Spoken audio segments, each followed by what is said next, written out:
За өнөөдөр бид энэтхэгийн Бихар мужийн мэд дорсож байгаа. Энэ одоо эртний Магад улсын тухайн үеийн юунд хамаардаг байсан Наланда хэмээх газар. Энэ Наланда их сургуулийн эртний бурхны сургаал номыг дэлгэрүүлсэн эртний буддист их сургуулийн тойрон дээр ирээд байна. Энэ их сургууль энд боссон түүхэн бурхан багшийн үеийн амьдралтай холбоотой байдаг. Тэрний хамгийн эхний нэг түүхэн үйл явдал нь бол энэ их сургууль бол бурхны сургаал номыг ялангуяа эрдэм бэлгөөнийг дэлгэрүүлсэн гайхамшигтай сайхан их сургууль.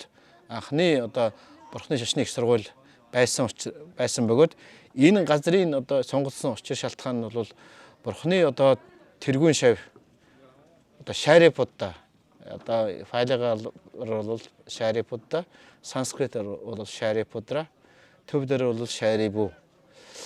Тэгэхээр Шарипутра бол бурхан багшийн тэргүүн шав. Юугаараа тэргүүн шав гэхээр бурхны шавнэр дотроос гэгэрсэн олон мундаг архан туудаас бурхнаас агга цол авсан олон 80 маха Шравак нараас бол бэлгүүнээр хамгийн дээд нь байсан. Бэлгүүн хурц ухаанаараа дээд нь байсан. Өөрөөр хэлбэл бурхан бэлгүүнээрээ бол бурхан багшийн дараа ордог. Тэгээ бурхан багшийн тэр их олон 1120 мянган гэгэрсэн архамтууд тухайн үед байсан. Тэрний дотроос бол бэлгүүнээр Шарипутрт хүрэх хүн бол байгаагүй. Тэгээ Шарипутр бол энэ галавд энэ 2500 жилийн өмнө энэ газар мэндэлсэн. Мөн энэ газар мэндлээд тэгээд бурхан багштай Ражгир хотод тэр Велованд очиж уулзаж бурхнаас ном сургаал сонсож бурхны шав Ашужит гэдэг аршаас бол архантаас бол ном сонсож дөрвөн шат шүлэг сонсож Шратапаны шатанд хүрээд дараа нь бурхан багштай уулзаж бясалгал хийсээр 14 хоногийн дотор бол бурхан архантай хотыг болон гэгэрсэн. Тэгэхээр Шарипутр ягаад тэгсэн бэ гэхээр Шарипутр одооноос тооцоошгүй нэг галав тэгээд 100 мянган галвын өмнө. Одоо өөрөөр тооцоошгүй нэг галав гэдэг нь нэгийн хойно 141 тэг тавьсан тоо гэсэн үг. Ер нь энгийн хин нэгэн хүн архан тулж, даажинбай болж, дайсны дарахын үрийг олж гэгэрх хувьтай болохын тулд нэг 100 мянган галвын туршид буян фармыгаа хөгжүүлээд, буянаа хөгжүүлээд өөрийнхөө хутагт гэгэрлийг шатанд хөрөхт шаардлагатай фарми гэдэг нь энэ зовлонгийн далайгийн чандад хүрдэг нандин чадрууд байдаг. Тодорхой 10 фарминуудыг хөгжүүлчихвэл 10 тэр сайхан чанаруудыг хөгжүүлчихвэл тэр чанарыг хөгжүүлснийхээ буянаар бол хүн гэгэрх ариусгах тийм чадвартай болдог. Тэгэхээр энгийн архантууд бол 100 мянган галвын хугацаанд бол буян фарм хөгжүүлэхэд бол бурхантай уулзаад бясалгалын заалгаад гэгэрх чадвартай байдаг. Харин бурхны тэргүүн шав болно гэдэг асуудал бол шал өөр байдаг. Тэр бол тэрний тулд илүү их олон галвын турш буян фармыгаа хөгжүүлж тэр агуу чадвараа хөгжүүлж байж болдог. Шарипутрийн хувьд бол бэлгүүнээ хөгжүүлж бурхны тэргүүн шав болох асуудал бол одоогоос тооцоолжгүй нэг галав 100 мянган галвын өмнө хорвоод задарч байсан бурхантай уулзаад очраад тэр үед бас мөн бурхан Шарипутр мөн Махамокулан гэдэг бурхны Шарипутр бол бэлгүүнээрээ бурхны дараа ордог. Махамокулан бол ичэдийн чадвараараа бурхан багшийн дараа ордог. Ийм бурхны хоёр тэргүүн шав байсан. Өөрөөр хэлбэл бурхан багш ингээд хаа нэгэн газар залраад явхад Шарипутр баруун гарт талд нь суудаг. Махамокулан зүүн гарт талд нь суудаг. Өөрөөр хэлбэл баруун зүүн гарт талын хоёр номын жанжингууд гэсэн ийм утгаар байдаг. Тэгэхээр тооцоолшгүй нэг галав 100 мянган галвын өмнө. Тооцоолшгүй нэг галав гэдэг нь нэгийн хойно 141 тэг тавьсан тоо шүү. Нэгийн хойно 6 тэг тавихад сая болдог. Тэгэхээр 141 тэг байх нь шүү. Тэр ямар их олон галвын турш.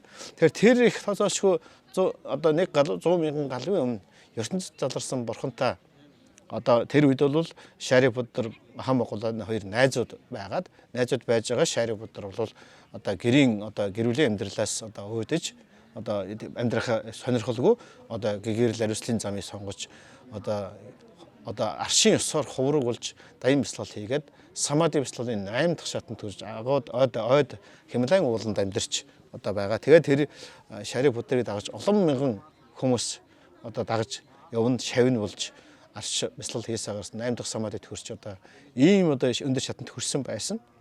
Тэгээд тэр үед хорвоо заларсан бурхан одоо Шарипутрын одоо удирдах яваа тэр их олон 100 мянган одоо аршууд бол самадигийн өндөр шатанд хүрсэн боловч гээрэл шатанд бол хүрээгүй байсан.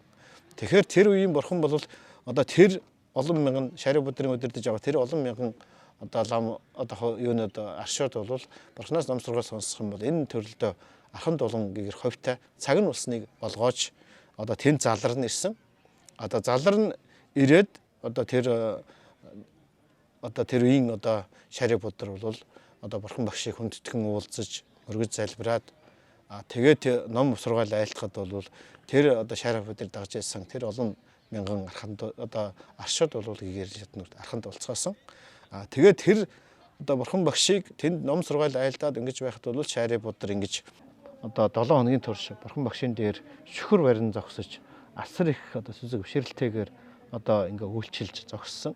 Тэгээд 7 хоногийн дараа бурхан багш тэр одоо самадигаасаа босож заларч ирээд тэгээд тодорхой ингээд бурхан Шарипутр одоо хоол өгөх тэргүүтээ үйлчлээд тэгэхэд бол бурхан тэрийн бурхан багш бол өөрийнхөө хоёр тэргүүн шавийг энэ залар нэрээсээ хэмээн сэтгэлдээ бодох төдийд хоёр тэргүүн шавын ичэдийн хүчээр тэрхэн хоромд одоо залар нэрж бурхан багшийн хоёр тал залран суусан.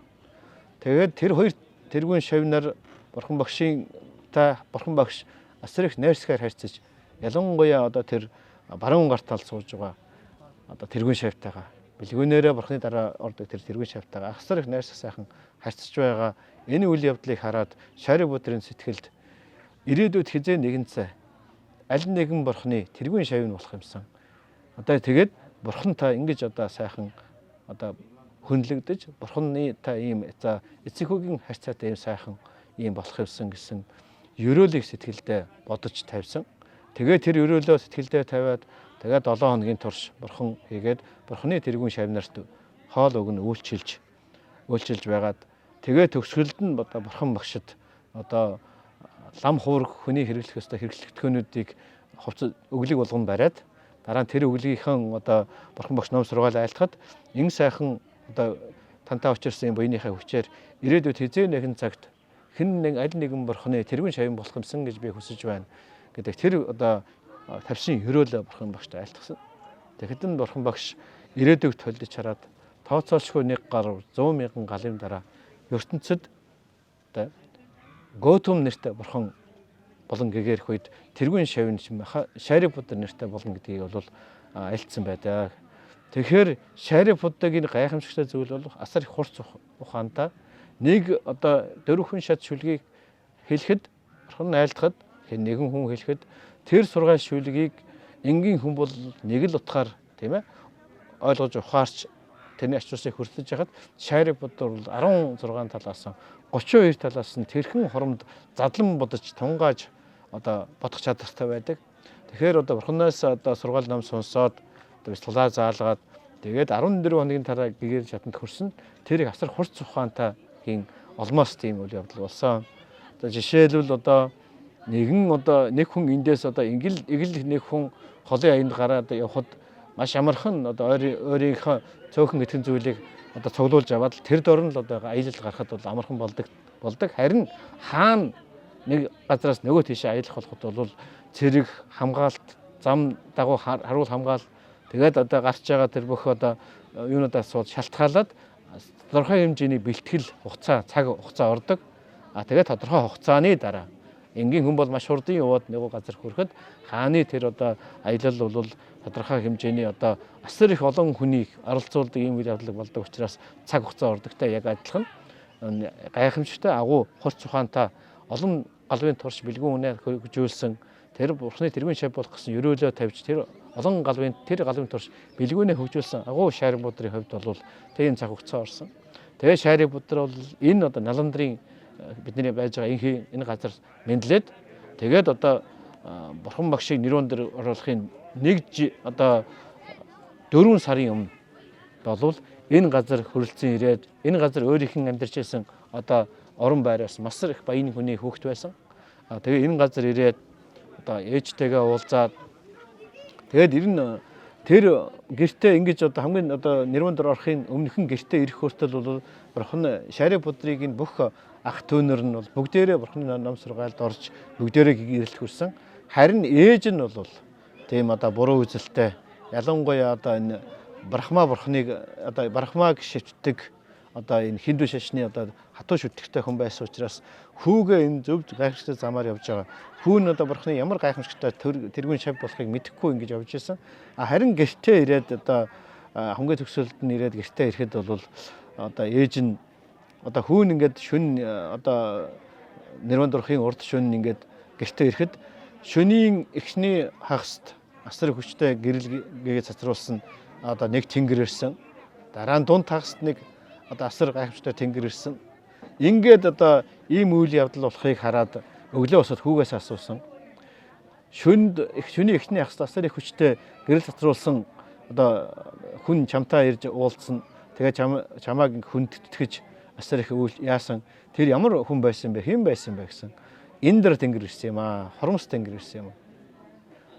Тэгээ хормос тэнгэр чамаас тийм илүү юм уу? Чи хормос тэнгэр илүү юм гэхэд хормос тэнгэр бол биднэрт гэгэрсэн архамтууд бурхан хийгээд одоо биднэрт бол үйлчлэгч маягтай юм аа гэж. Тэгээд одоо гайхсан одоо миний хүү бол одоо хормос тэнгэрээс илүү агуу юм байна. Тэгвэл миний хүү хормос тэнгэрээс агуу юм бол миний хүүгийн багшин бурхан ямар агуу хүн байдаг бол гэж одоо тэр анхудаа сэтгэлд насар сүзэг өвчрөл бий болсон. Тэгвэл шөний дунд тагаст асар их гэрэлгээтэй төрийн өмнөх бурхнаа ирсэн одоо хүнээс илүү их хурц гэрэлтөөсөн одоо тэнгэр ирсэн. Тэр ямар хүн байсан юм бэ? Брахма ирж надад үйлчилсэн юм аа. Тэгвэл одоо тэгээд одоо бүр хүүгээ бүр гайхаад одоо Брахмагаас илүү өөрөө бол нэг Брахмаг шүтэж бишрэл насан туршдаа Брахма тахил өргөж, зул өргөж, мөрөг залбирчээсэн хүн. Тэгэхэд л өөрийнх нь хүүд нь бол Брахма тэнгэрүүд ирж үйлчлэх гэрснийг сонсоод маш асар их гайхаж. Тэгэхээр одоо миний хүү Брахма тэнгэрээс илүү байхад тэгвэл одоо бурхан бол ямар гайхамшигтай байдаг бол гэж. Тэгэхээр хүүгээж ахад анхудаа сэтгэлд насар их итгэл бишрэл бий болж хүү ямар гайхамшигтай хүү төрөөснөө анхудаа ухаарч ойлгож. Тэгээд тэрхэн учраас асар их сэтгэлийн сүзэг өвчрөл бий болсон учраас энэ үед бол мэдээж номын их жанжин Шарипутр бол мэдээж одоо ганжуурын 84,000 содрын 2,000-ын нь бол одоо хэн маха одоо ананд бол одоо айлтсан байдаг. Бурханаас 84,000 номын цогц сорсон. Тэрний 82,000 нь бол одоо бурханаас өөрөөс нь сонссон. 2,000 номын цогцсыг бол бурханы одоо тэргүүн шавнаар Шарипутр тэргүүдэд шавнараас сонссон юм а гэж. Тэгэхээр бурханаас айлцсан бурханаас одоо хүн төрөлтний үлдсэн 84,000 номын цогц 84,000 судар их баг судруудаас одоо 2,000 нь бол бурханы тэргүүн шав Шарипутр тэргүүтэй. Голдуу Шарипутр Махамгулана Махакашшапа тэргүүтэй архантуудын айлцсан сургаал байд юм а. Тэгэхээр энэ газар нутаг бол тэр их гайхамшигтай бэлгүүний оргил болсон бурханы тэргүүн шав Шарипутрагийн мэндэлсэн газар. Мөн энэ газар ээждээ сургаал ном айлдаад ээжигээ одоо ээж нь тэр асар их сүзэг өвчрэлтэйгээ сонсоод тэгээд сүзэг өвчрөл үүсэнгүүд олон төрөлдөө бас ялгаагүй. Одоо энэ төрөлдөө л хөрхий мохор сүзэгэнд автаж тийм ээ тэр жижигхэн одоо юунд автсан байсан учраас ингэж төрөлжсэн болохоос биш орон төрөлдөө ялгаагүй тэр сайхан хүүгийн их болох буянтай хүн байна. Олон төрөлдөө буян фармыгаа хөгжүүлсэн гондог олон төрөлдөө бяцлал хийжсэн, олон төрлөө сахил сахижсэн, амнапан хийжсэн, бушна хийжсэн хүн учраас сүзэг өвчрөл үүсээд анхаарал тэр нүднийхэн одоо мох сүзгийн алга болж одоо үнээр нь харах одоо чадвартай тийм болонгууд агуу мэрэгэн Шарипутраас хүүгээсээ гайхамшигтай сургаал номыг сонсож бяцлал хийсээр тэрхэн хорон дотор Шрота панна болж тэгээ явсаар гэгэрлийн шатанд хүрсэн. Тэгээ ээжигээ гэрэлт хүргээд энэ л газар тэр агуу гайхамшигтай Шарипутр нирванд дурж ороход одоо гайхамшигтай сайхан Брахма тэнгэрээс илүүд болсон нирваныг хамгаалалтанд хүрсэн гайхамшигтай хүүгэн энэ газар чандарлаж үлдсэн гайхамшигтай одоо чандралсан юунаас үлдсэн би лагшин шүтэнийг бол одоо дараа нь эндээс одоо залж аваач нь бурхан багштай аваач өгсөн байдаг. Бурхан багш тэр одоо Шарипутрагийн тэр одоо лагшин шүтэнээс бол Шаравастай хийдэд бол соврог усгсан байдаг. Тэр соврогнаас нь явандаа бол Ашок хаан бол бас энд одоо авч олон газар соврог усгсан. Одоо Монголд ч гэсэн Шарипутр гин гайхамшигтай энэ архантын одоо лагшин шүтэнээс үлдсэн шүтэн одоо Монголоос байдаг. Бид нар бас Монголд ирээдүйд соврог усгаж тэрийг залж Монгол орноо ариусгахад одоо шаарэ бүдгийн гайхамшигт бэлгүүнтэй хорц бүлгүүнтэй хүмүүс Монгол орнд олон төрж тэглэл шатнд хүрэх болох өрөөлийг тавьж босгох нь тодорхой. Тэгэхээр энэ гайхамшигтай газар нэгдүгээр шаарэ бүдрийн дараагийн төрсэн газар, энэ нирванд орсон газар, энэ бэлэг бэлгүүн үүсэх ёстой газар. Энэ сайхан газар бол бас нэг бурхны бас нэг энийг бол ирээдүйд энд гайхамшигтай сургууль, их сургууль бий болж зөвхөн энэ хотуудыг дэлхийд даяар одоо эрдэмтэй мэрэгэн гайхамшигтай буддын сургаал номыг одоо мэдсэн гайхамшигтай эрдэмтэй хүмүүс их гаргаж дэлхийд даяар бурхан сургаалыг түгээх суурийг мэдчихсэн учраас бурхан багш одоо энэ одоо Ражгирээс тийм ээ Магад улсын нийслэл Ражгирээс одоо ийшээгээ Вэшали бол тухайн Личевэй хаант улсын нийслэл Личевэйг аялах үедээ ч юм эсвэл Личевэй хаант улсаас Магад улсын нийслэл Ражгир рүү одоо залрах үедээ энэ Наландагийн энэ газар ихтэй заавал одоо энэ газар хонож энэ газар бяцлал хийж өдрийг өнжөөгöd ингээ явдаг байсан. Төөх олон байдаг. Тэгэхээр тэр нь бол энэ ирээдүйд одоо ийм гайхамшигтай сургууль бол байхлыг харж антислж энд одоо сайхан бол орчуулж исэн байх. Дээрээс нь бурхны урд төрлийн цадгийн түүхүүд дотор бол бурхан багш яг энэ газруудад энэ орчинд бас төрж мэндэлж исэн түүх бол олон байдаг. За тэгээд энэ сайхан газар бол манай эртний 4-р зуунаас эхлээд одоо асар гайхамшигтай их сургууль Наланда их сургууль байгуулагдаж энэ их сургуульд одоо 12-р зуун, ер нь 11-р зуунд хүртэл бол асар их хүчтэй тухайн энтхийн бурхны шашныг одоо шүтдэг их хаадуудын нөлөөллөөр энэ улам мөрөгжөнд хэлж эртний энтхийн агуу эрдэмтэн Нагаржуна, Асанга, Васуванду тэргүүтээ асар гайхамшигтай одоо эрдэмтэд энд төрж гарч энд суралцаад дараа нь энэ их буддын их сургуулийн буддын их хийдийн хамбал амнд болж энд одоо сургаал намаа дэлгэрүүлж ирсэн төвхий. Бас манай Монголоос ч гэсэн монголчууд бол хүн нэгэн үед бурхны сургаал намыг одоо нутагтаа дэлгэрүүлсэн. Хүн нэгэн үед энтхээс хоёр одоо Азара гэж арчнаар Азара гэж багш нар ирж Монголд бурхны сургаал намыг онл одоо Типитакаг Пали санскрит хэлээр нь одоо түгээж бяцлаглыг нь практик анапана бушна бяцлаглыг бас монголчууд хийдэг байсан. Ийм уламжлалын орно. Тэгэхээр энэ одоо газарт бол одоо тухайн үеийн энэ одоо зөвхөн одоо энтэгтүүдийн удаа Шри-Ланк, Тайланд одоо энэ хавийн улс орнууд дээрээс нь одоо бурхны ном сургаал тэргүүн дэрлсэн Афганистан, Пакистан тэгээд дээрээс нь Монгол тэгээд хятад газраас бол эрдэмтэн одоо эрдмийн зэрэг хөөсөн одоо лам хувргууд бадрайгаан бариад хавчгаа өөрөөд одоо энэ хол газрыг туулан ирж эрдэм ном сурж байсан төөхвэ. Тэрэн дотроос миний сонссноор бол энэ манай Монголын нүүдэлчин тийм уламжлалаас болоод тэр нэг зөвөр нэг одоо хэл яриа одоо юу төдий болохоос биш яг нарийн одоо түүх нь бол үлдэх нь ховор байдаг. Тэгэхээр Монголоос бас одоо эрдэмтэй лам нар хөрөлцөн ирж энэ Наланда их сургуульд сурахаас гадна энтхэг эрдэмтдийн бас ярьснаар бол бас энийг бид нэр судал тогтоох хэрэгтэй. Энтхэг эрдэмтний судалснаар бол Монголоос ирсэн эрдэм лам хувргууд энэ судалж бас нэгэн үе бас энэ одоо гайхамшигт их сургуулийн одоо орчны хэлээр захирал юм да. Тэгэхээр эртний хэлээр бол энэ гайхамшигт номын их хийдийн хамбар нь одоо Монгол хүмүүс бас ажиллаж байсан гэсэн одоо түүхийг бол энтхэг эрдэмтэд ярьдаг. Тэгэхээр энэ талаар бол энтхэг Монгол эрдэмтэд хамтарч бас судалж энэ түүхийг гаргаж ирэх ёстой. Тэгэхээр энэ гайхамшигтай газар бас ирж монголчууд бас ирж бас энэ мөргөж залбирч энэ сайхан түүхэн газарт одоо яаж буйнаа харааж авах сайхан газарт байна гэдэг.